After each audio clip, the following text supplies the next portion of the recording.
Salam əziz abituriyentlər, əziz şagirdlər. Bəzən testlərdə sizin çətinlik çəkdiyiniz bir mövzu canın qoşmadır, yoxsa ədad.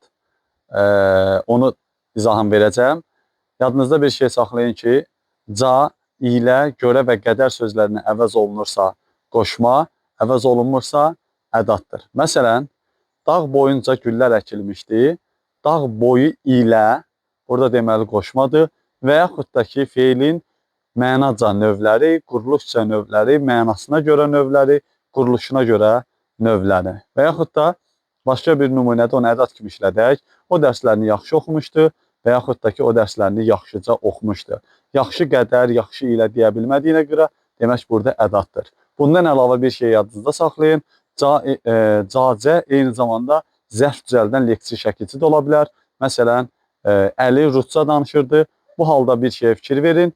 Nə tərzdə sualına cavab verəndə demək həmin sözdə cacə zərf düzəldən leksik şəkilçidir. Hər birinizə uğurlar arzu edirəm.